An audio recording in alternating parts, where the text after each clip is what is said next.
71. اسم جنس چیست؟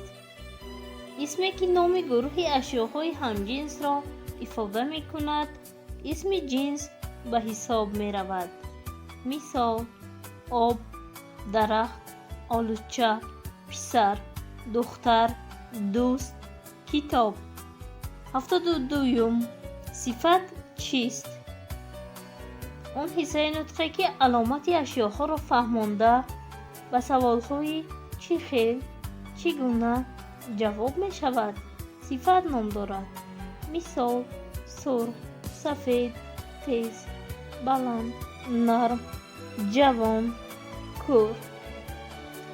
73. صفتها چند خیل می شوند؟ صفتها اصلی و نسبی می شوند. 74. کدام صفتها را صفتهای اصلی می نامند؟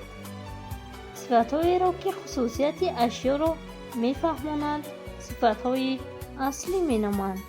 مثال: کلان، زرد، خنک، پست، تر، بخیل، روشن، تیره. 75. کدام صفتها را صفتهای نسبی می نامند؟ صفتهایی را که به چی نسبت داشتن یا از چی ساخته شدن اشیا را می فهمانند صفتهای نسبی می نامند. مثال: تختگین، سنگی، آبی، خاکی، ابریشمین، چرمی. 76. شماره چیست؟ اون حصه نطقی که مقدار اشیاها و در وقت شماریدن ترتیب آنها را نشان می دهد شماره نام دارد. شماره به سوالهای چند، چندم، چند تا، چقدر جواب می شود. 77. شماره چند نمود می شود؟ شماره ها ترتیبی: یکم، دوم. مقداری: 1، 2، 3 هزار. کسری: 1/3، 1/5. و چهارم تخمینی: 1، 2، 3، 4 می شوند. 78. جانشین چیست؟ آن حصه نطقی که به جای اسم، صفت و شماره به کار برده می شود جانشین نام دارد.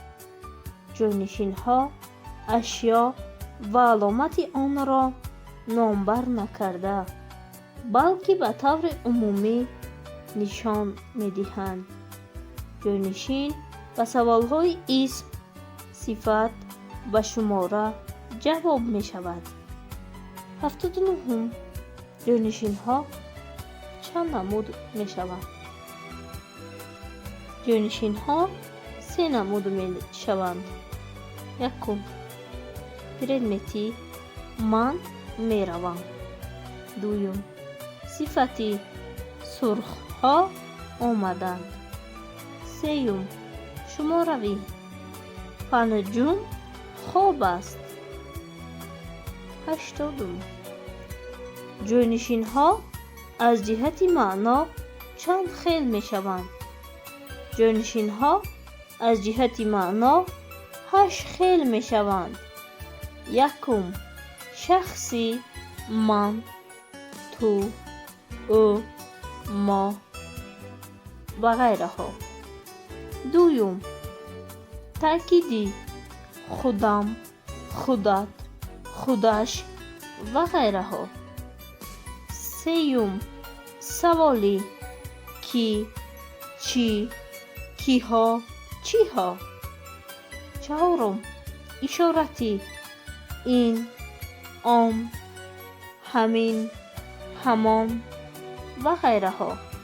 پنجم: تعیینی: همه، هر. ششم: منفی: هیچ. هفتم: نامعینی: کدام، بعضی. و هشتم: مشترک: همدیگر.